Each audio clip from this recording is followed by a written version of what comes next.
Krishna, hello my lovely angels, welcome back to my channel. আমি প্রতিদিন ভিডিওতে নিউ ব্লগ। খুব তাড়াহুড়োয় রয়েছি কারণ এখন অনেক কিছু কিনতে এসেছি, বাজার ঘাট করতে এসেছি। অভি আমার সাথে এসেছে, হেল্প করছে। আর এখানে যেই দোকান দিয়ে মুদিখানা নিই সেই দোকানে এসেছি, কাকু হিসাব করছে। এখানে অনেক কিছু নিয়েছি আমরা। কেন নিয়েছি তার রিজন তোমরা জানোই। 17 তারিখ 17 জানুয়ারি আমাদের অ্যানিভার্সারি। তো মা বাবা আসছে বাড়িতে, ফার্স্ট টাইম বাবা আসছে, সেটা নিয়ে খুব এক্সাইটেড আমরা দুজন। তো সেই কারণে একটু আয়োজন করেছি ছোটোখাটো, তার জন্যই কেনাকাটা করতে এসেছি। আপাতত যা করবো তোমাদের সাথে সম্পূর্ণটাই শেয়ার করবো, পাশে থেকো অ্যান্ড ভিডিওটা কন্টিনিউ দেখো। আমার মতে না, অ্যানিভার্সারি বছর বছর না করে 10 বছরে একবার অ্যানিভার্সারি করলে বেটার হতো। সারা খরচা হয়ে গেছে 5,000 টাকার জিনিস, কি বলো? একদমই না, 5,000 টাকা বেকার। আরে কাকা 5,000 টাকা হয়নি, বেটার কথা বলছে। যাই হোক, কিন্তু প্রচুর কাজ রয়েছে বাড়িতে গিয়ে। হ্যাঁ, 1.5 কেজি ময়দা, প্রচুর কাজ বাড়িতে গিয়ে। আপাতত এখন কাজগুলো মিটিংয়ে, তারপর তোমাদের সাথে দেখা হচ্ছে। মুদিখানা দোকানের শপিং হয়ে গেছে, এরপরে যাব কাঁচা সবজি কিনতে।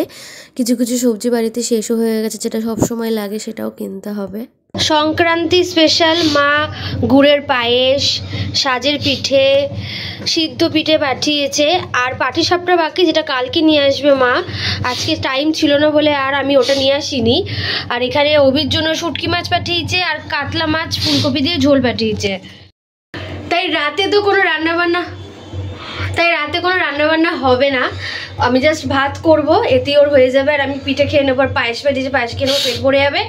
সব কিছু গুছিয়ে টুছিয়ে রেখে দেবো, ঘরটা পরিষ্কার করবো। কালকে হবে মহাযুদ্ধ আমাদের দুজনের। বাবা, যাই হোক, কালকে মা, বৌদি, মাইমা, মনা, দাদু, দিদা সবাই আসছে আমার বাড়িতে। অ্যান্ড পরশুদিন দাদা আর বাবা আসছে। তো সেই কারণে কালকে প্রচুর হ্যাকটিক যাবে। যতটুকু করবো তোমাদের সাথে আমি শেয়ার করবো। আপাতত এখন এইগুলো সব কিছু ঠিকঠাক করে রাখি, ওই জন্য ভাতটা বসিয়ে দিই, তারপরে ফ্রেশ হতে হবে। হ্যাঁ, অনেক কাজ বাকি। চলো। আমার মুখটা কেটে যাচ্ছে, তো না ঠিক ভুলেই গেছে। কি বিচ্ছিরি লাগছে আমাকে এইভাবে। ইস, ঠিক আছে, পরে দেখা হচ্ছে। কালকে রাতের পর আজকে সকালে মিট করছে তোমাদের সাথে। আমি এখন রান্নাঘরে রয়েছি, আর ওই ঘরে তো মা, বৌদি সবাই রয়েছে। ওরা জাস্ট এই আসলো, আর এখানে আমি রান্না করছি ওদের জন্য। আইটেম কি রয়েছে অ্যাকচুয়ালি আমার ভিডিওতে দিদা দাদু দেখেছে যে বিউলির ডাল আলু পোস্ত করেছি, ওদের খুব লোভ লেগেছে। তাই দিদা দাদু আবদার করেছে যে প্রথম দিন গিয়ে কিন্তু আমি বিউলির ডাল আর আলু পোস্ত খাবো তোর হাতে। তো সেই কারণে আজকে আলু পোস্ত বিউলির ডাল করছি। আর আমার মা যেহেতু হাঁসি ডিম খেতে ভালোবাসে, তাই অভি হাঁসের ডিম এনেছে। মানে আমরা সবাই হাঁসের ডিম খেতে ভালোবাসি, সেই কারণে হাঁসের ডিম আনা হয়েছে। হাঁসের ডিম কষা কষা করবো, বিউলির ডাল করবো, আলু পোস্ত করবো, পাঁপড় ভাজা করবো। দাঁড়া তোমাদেরকে দেখাই আলু পোস্তটা কেমন হচ্ছে। এই যে আলু পোস্ত প্রায় হয়েই গেছে অনেকটা, আর একটুখানি করে নেবো, করে নিয়ে তারপরে আলু পোস্তটাকে নামিয়ে নেবো, লেগে যাচ্ছে। আর এইদিকে ডিম সিদ্ধও হয়ে গেছে। ওই যে বলেছিলাম মা পাটিসাপটা নিয়ে আসবে, তো পাটিসাপটার সাথে তেলে পিঠেও এনেছে। সেগুলো সকালবেলা অ্যাজ এ ব্রেকফাস্ট খাচ্ছিলাম আমি। আমার তো খুবই ভালো লাগে এসব তেলে পিঠে পাটিসাপটা খেতে। তো ওটা খেয়েই আমি ব্রেকফাস্টটা কমপ্লিট করলাম। আর এখানে সবাই মিলে বসে বসে চা খাচ্ছে, টিভি দেখছে, আর আমি রান্নাঘরে ব্যস্ত আমার মতো। কারণ আমার মাথায় টেনশন ছিল ঠিক টাইমের মধ্যে রান্নাটা করতে হবে, কারণ এদের সকলেরই 1টা থেকে 2টোর মধ্যে খাওয়ার অভ্যেস। খুব খুশি আমি, বাড়িতে লোকজন আসলে খুব ভালোই লাগে, কারণ সারাক্ষণ তো একাই থাকি। দাদু দিদা প্রথমবার এসেছে, মাইমা প্রথমবার এসেছে, কালকে বাবা প্রথমবার আসবে। এটা ভেবেই খুব একটা আলাদা একটা অনুভূতি, আনন্দ একটা লাগছে। আমার থেকে বেশি এক্সাইটেড অ্যাকচুয়ালি অভি খুব খুশি। আর সব থেকে কথা, বিয়ের 1 বছরের মাথায় বাবা আসছে বাড়িতে। এখন আমার বাপের বাড়ির নিয়ম রয়েছে, মেয়ের বিয়ে 1 বছরের মধ্যে মেয়ের বাড়ির জলও খাওয়া যায়। তো বাবা আসেনি 1 বছর, কালকে 1 বছর কমপ্লিট হবে, কালকেই বাবা আসবে। এটা ভেবেই খুব আনন্দ লাগছে। এখানে এখন রান্না বান্না করছি, আর ওই ঘরে ওরা সবাই চা খাচ্ছে। কি আইটেম হচ্ছে তোর আজকে স্পেশাল? বলে দিয়েছি আমি অলরেডি। পরে খাওয়া দাওয়ার আয়োজন করা হয়েছে, বৌদি ভাত বাচ্ছে। কি কি আইটেম হচ্ছে একটু দেখি দাও বৌদি। আমি তো রান্না করেছি, দেখাতে তো হবেই। হাঁসের ডিমে কষা, বিউলির ডাল, আলু পোস্ত, পালং শাক, বেগুন ভাজা, পাঁপড় ভাজাটা আসছে, আর ওদিকে মিষ্টি আছে আর পায়েস আছে। আজকের এই মেনু, কালকের মেনু আলাদা। কালকের ব্লগ দেখলে জানতে পারবে। আর যেটা মানে ভাত দেওয়ার কাজ সবার, যেটা হলো বৌদি এখানে ভাত দিচ্ছে বসে বসে। মনা খাচ্ছে উপরে বসে বসে ফোন দেখতে দেখতে। ঠিক আছে, খাও। পালং শাকটা খেয়ে বলো কেমন হচ্ছে, ঠিক আছে? সবার খাওয়া দাওয়া স্টার্ট হয়ে গেছে। দাদু, দিদা, আর এখানে মা, আর এখানে আরেক মা সব বসে রয়েছে। এদিকে আরেকজন ম্যাডাম। রান্নাই শেষ হয়নি। এদিকে বৌদির মানে রান্না পাপড় ভাত যাবে যতক্ষণ না পাপড় শেষ হয় শেষ নাই বলে। আর এদিকে আর বউ, দেখি মুখটা দেখি, পরিষ্কার করে করে পাগল হয়ে যাচ্ছি। খিদে পাচ্ছে না রে আজকে? আমি শুধু দেখছি কত আইটেম, কত খাচ্ছে, আর আমি বলে বাবা সে বলতে এই জিনিসগুলো আমি শুধু দেখবো, নোটিস করে আমার বেলা কি হয়। তোর বেলাও আমি এরকম এইভাবে তাড়াহুড়া করি না, ধীরে ধীরে না। এই যদি এখনই পালং শাকটা করতিস তুই, তোর কি মনে হয়? কি পালং শাক করি না আমি?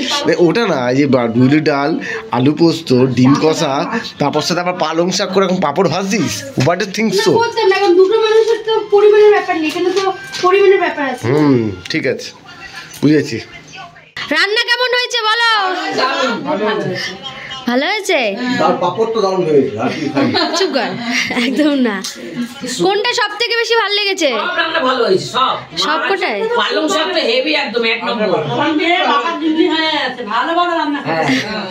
পালং শাকটা বৌদিকে তো আমি বলছি তুমি বাথরুমে যাও, আমি জানি বৌদি দাঁড়ালে আমাকে পালং শাক আর করতে দেবে না।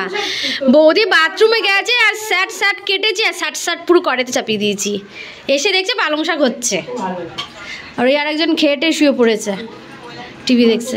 ঠিক আছে বৌদি আমার জন্য বসে রয়েছে, আমি চানটা করে আসি। ঠিক আছে। তো বাবা সব ঠাকুরকে আমার ঘরে ডেকে নিচ্ছে একদিনে।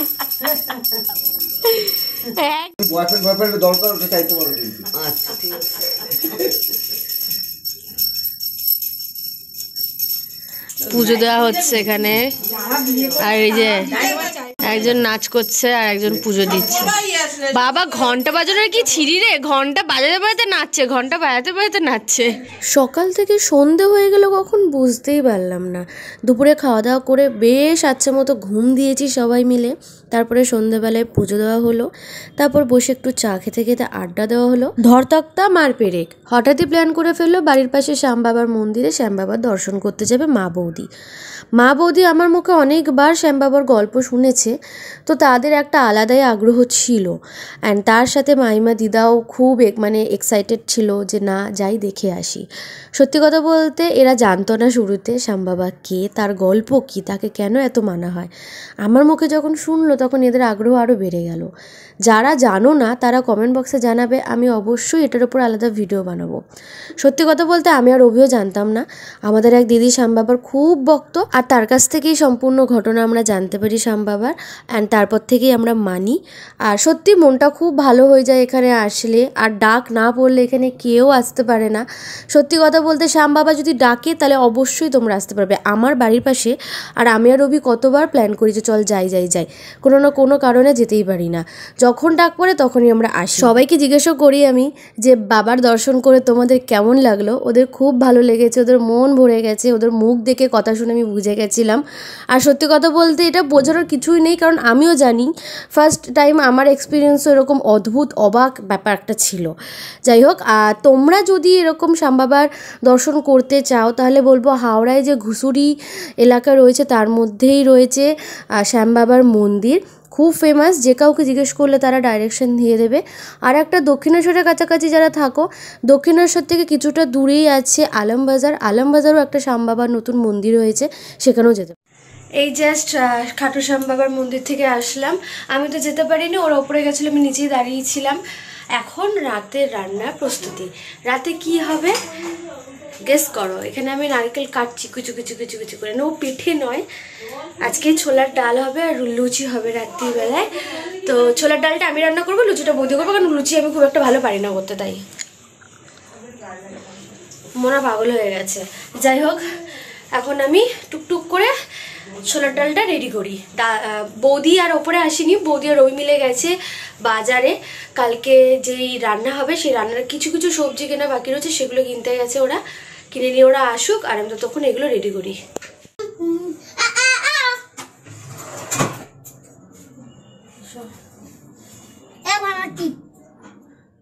যেমন আপনারা বলতেন বললে না তো আমাদের চ্যানেলে কিন্তু সাবস্ক্রাইব করে তুই পাকা মেয়ে আমার ভালো লাগে না, পাকা বাচ্চা ভালো লাগে, বাচ্চার মতো থাকবি। এখানে আমি মনাকে জ্ঞান দিতে দিতে নারকেলটা কাটছিলাম। সত্যি কথা বলতে দেখো, আমি জানি না কার আমার সাথে একমত হবে, যেসব বাচ্চাগুলো আজকাল ফোন নিয়ে অতিরিক্ত ভিডিও বানায়, পাকা পাকা রিলস বানায়, আমার সত্যি সেসব বাচ্চা একদম পছন্দ না। আমার বাচ্চা মানে বাচ্চাই ভাল লাগে, বাচ্চা যদি ওভার স্মার্ট হয়ে যায় আমার আর ভাল লাগে না। খুব কষ্টে এইগুলো তুলেছি আমি, এখনও এতটা বাকি রয়েছে, সব দেবো না, কিছুটাই দেবো। তোমরা কারা কারা আমার সাথে একমত অবশ্যই জানাবে। আমার মনটা কিন্তু সেরকম ওভার স্মার্ট নয়, ও একটা ইনোসেন্ট বাচ্চার মধ্যেই থাকে, কিন্তু মাঝে মধ্যে ফোন দেখলে ওরকম হয়ে যায়। আর এর জন্য আমি বৌদিকে বলি ফোন থেকে যতটুকু পারবে ওকে দূরে রাখবে, কারণ আমি মনে করি বাচ্চাদের হাতে ফোন গেলে যেটা শেখার না সেটাও শিখে যাবে তারা। আজকে রান্না হতে পারেনি, হজম করাও হয়নি, খাওয়াও হয়নি। কালকে রান্নার প্রস্তুতি আমাদের ঠিক চালু হয়ে গেছে, কারণ কালকে বৌদিরা তাড়াতাড়ি বেরিয়ে যাবে, ওদের ইম্পর্টেন্ট কাজ আছে, আবার গ্রামের বাড়িতেও যেতে হবে। সেই কারণে কালকে দুপুরে খাওয়া দাওয়াটা খুব তাড়াতাড়ি করতে হবে। সেই কারণে বৌদি বলেছে যত তাড়াতাড়ি সম্ভব 1-2টোর মধ্যে সব কমপ্লিট করব। ছোলার ডালের প্রস্তুতি চলছে, নারকেলগুলোকে তেলে ভেজে নিচ্ছি, আর এখানে ডাল ফোড়ন দেওয়ার এর মশলাটা কষাচ্ছি। এখানে ডালটা ফোড়ন দেবো। ছোলার ডাল সিদ্ধ করে রেখেছিলাম। এই যে অভির রাতের খাবার, অভি তো লুচি খাবে না, আর এগুলো কালকের রান্নার প্রস্তুতি চলছে। এখন বৌদি সব কেটে কুটে রেখেছে। নিজে বাড়ি ভেবে কাজ করা শুরু করে দিয়েছে। এদিকে তাকিয়ে বলো এখন কি বলছো? কালকে তোমার মর্নিং এ উঠে কাজ কিন্তু আমার সাথেই। হ্যাঁ 4 পা না 2 পা চা খাবো, মানে বাজারে গিয়ে কি করবো সেটা ঠিক নেই, কিন্তু চাটা খাবো এটা একদম প্ল্যান হয়ে গেছে। অ্যাজ ওয়েল আমাকে পরিচয় দিতে হবে না এটা কে, তোমরা ভালো মতোই জানো, প্রথম থেকে রয়েছে দাদু ও দিদিমা, খুবই প্রিয় আপনজন নিজেদের। ওরা খাওয়া শুরু করেছে। দাদু ঠান্ডা কাতর, টুপি আর গেঞ্জি কিছুই খুলছে না। দাদু বলছে দিদাই হচ্ছে সারা রাতে, ঠিক আছে। আর এদিকে ও মা গো ঘরে দেখি, ওহো আজকের দিনটা আমি লিখে রাখবো 16ই জানুয়ারি। এতটা পরিমাণে কাজ করেছে, নাহলে অভির ওপর ছেড়ে দেয়। আমি আর পাচ্ছি না, আমি দাঁড়াতে পারছি না। দাঁড়িয়ে তুই এতক্ষণ ধরে কাজ কর দেখি তুই বুঝবি। আমাকে একটু মোবাইলটা ঘাঁটতে দেই, ফার্স্ট টাইম তুই মনে এত কম মোবাইল ঘেঁটেছিস। সবাইকে একসাথে অভি পেয়েছে, এখন সবার কাছে আমার নামে ও এরকম উল্টোপাল্টা কথা বলবে, আমার লেগ পুল করবে, এই করেই ওর এখন সময় যাবে। যাই হোক, এই গল্প আড্ডা দিতে দিতে কিন্তু আমার ছোলার ডালটা প্রায় হয়েই গেছে, রেডি। এবার নামাবো। ওপরে একটু ঘি ছড়িয়ে দিয়েছিলাম। অ্যান্ড ট্রাস্ট মি গাইস, ছোলার ডালটা এতটা সুন্দর আমি করে ফেলবো আমি নিজেও ভাবতে পারিনি।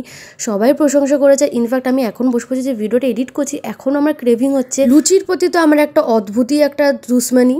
তো বৌদি লুচি বেলে দিচ্ছিলো, আমি ভাজছিলাম। তো এইখানে লুচিগুলো ফুল জ্বলে, কিন্তু আমি যদি লুচি মেখে বেলে ভাজতাম তাহলে সেই লুচি আর ফুলতো না, পাঁপড় হয়ে যেত। তাই ওই রিস্কটাই আমি নিইনি। এখানে বৌদি একে একে বেলে দিচ্ছিলো, আর আমি একে একে লুচি ভেজে নিচ্ছিলাম, আর গরম গরম সবাইকে পরিবেশন করছিলাম। আর সব থেকে ভালো লাগে যে ছোটবেলা থেকে যাদের হাতে রান্না খেয়ে বড় হয়েছি, তারা আজকে আমার হাতে রান্না খাচ্ছে আর খেয়ে প্রশংসার একদম বাঁধ ভেঙে দিচ্ছে। এটা আমার কাছে অনেক বড় একটা পাওনা। সুযোগই পাই না ওদেরকে রান্না করে খাওয়ানোর। বাড়িতে এসেছে তাই আমি বলেছিলাম যে আমি আর রান্নাঘরে ঢুকবো, কাউকে ঢুকতে দেবো না আমার রান্নাঘরে। তবে কালকে রান্নাঘরের দায়িত্ব সম্পূর্ণ বৌদির। বৌদি বলে দিয়েছে কালকে রান্নাঘরে কিন্তু টুকু থাকবে না, আমি থাকবো। কালকে রান্না সব বৌদি করবে। এই জাস্ট সব কাজ ফাজ সেরে আমি শুলাম। কোন দিকে তাকাচ্ছি আমি? এদিকে। ওই ঘরে রান্নাঘরটা পুরো পরিষ্কার করেছি, বাসন টাসন মেজে জাস্ট আসলাম। ওরা ওই ঘরে ঘুমাচ্ছে, আর এই ঘরে অভি আর আমি এই শোয়ার বন্দোবস্ত করেছি। আর একটা জিনিস তোমাদের দেখাতে চাই, এই দেখো, এই স্টিকারটা কালকে রাতেই জাস্ট মেরেছি, অভি কিনেছে। কেমন লাগছে তোমরা কিন্তু জানাবে, তারা দূর থেকে দেখায়। হ্যাঁ দেখো ওয়ালটা, ভালো লাগছে কিনা অবশ্যই কিন্তু জানাবে তোমরা, ঠিক আছে? আমার বেশ ভালো লেগেছে স্টিকারটা। ওই নিয়ে এসেছে, একসাথেই পছন্দ করেছিলাম অনলাইনে, তারপরে ও এটা অর্ডার করেছে। বেশি দামও না, 118 টাকা মতো নিয়েছে, ওই 20। যাই হোক, পছন্দ হয়েছে আমার। তোমরা জানিও তোমাদের কেমন লেগেছে, আমি তোমাদের রেকমেন্ড করবো, নিতে পারো। হোয়াইট ওয়াল বা যে কোনো কালারের ওয়ালে এটা খুব ভালো যাবে, খুব ভালো যাবে। আর এখন ঘুমানোর বেলা। আমার হাতের রান্না আজকে সবাই খুব প্রশংসা করেছে। অ্যান্ড অভি বললো যে সব থেকে বেস্ট কী হয়েছে বল? সব থেকে বেস্ট হচ্ছে সিক্রেট রেসিপি, কাউকে ওই জন্য গালাটা ছোলা বেরিয়ে গেছে। চুপ কর, এটা তো কি জানি কীভাবে হয়েছে, বারবার এইখানেই খোঁচা লাগছে, জন্য এটা আরও বেশি বিগ হয়ে যাচ্ছে পিম্পলটা। আর আমিও নিজে সারপ্রাইজ হয়ে গেছি, ছোলা ডালটা এত সুন্দর হয়েছে। যাই হোক, এবার ঘুমানোর বেলা। কালকে সকালে মহাযুদ্ধ হবে। এখন সবাই ঘুমাক। আর বৌদিও আমার হাতে অনেক হেল্প করেছে বলে খুব তাড়াতাড়ি করে ফেলেছি। গাল দিয়ে ছোলা বেরোলো, তার ছোট লোক একদমই না। উফ, যাই হোক guys, if you like the video, don't forget to subscribe my channel, don't forget to the bell icon. আমাদের উইশ করতে আজ 12 পর আছে। এই ভিডিওটা এখন আপলোড হবে না, if you like the video don't forget to subscribe my channel, don't forget to bell icon. আমি আবার আসবো নতুন একটা ভিডিওর সাথে, ততক্ষণের জন্য টাটা বাই বাই। সবাই ভালো থেকো, সুস্থ থাকুন, টেক কেয়ার। অ্যান্ড হ্যাঁ 12টা বেজে গেছে, so happy anniversary to us, by.